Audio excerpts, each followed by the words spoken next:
It started with a knock so aggressive. I thought someone was trying to break the door down. When I opened it, there she was, our HOA's unofficial enforcer, clipboard clutched to her chest like a badge.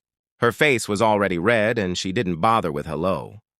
"You're violating community rules," she snapped, pointing past me at my driveway. "That car has been there too long." I explained calmly that the HOA rules allowed parking for 48 hours, and it had been less than 24. I even offered to show her the printed guidelines. That's when she lost it. She stepped back, pulled out her phone, and announced loudly enough for neighbors to hear, "Fine, I'm calling 911. Let the police deal with you." I thought she was bluffing. She wasn't. She paced dramatically while speaking to the dispatcher, throwing glances my way and exaggerating every word. I caught phrases like, "refusing to cooperate," and feels threatening. Neighbors started peeking through windows. One even stepped outside to watch. When the sirens finally approached, Karen's confidence swelled. She folded her arms and stood tall, clearly expecting a public takedown. 2 officers arrived, calm and professional. Karen rushed toward them, launching into her story without taking a breath. She pointed at me like I was already guilty. The officers listened.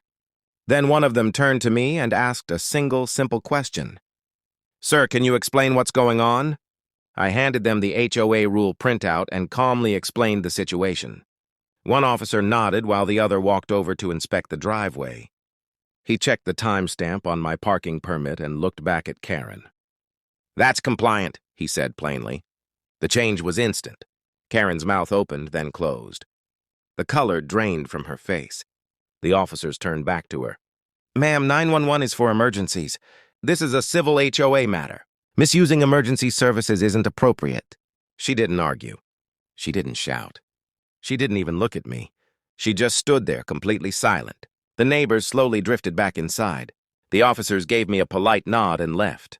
Karen walked away without another word, her clipboard hanging uselessly at her side. That was the day she learned something important. Calling the police doesn't make you right. It just invites the truth to show up faster.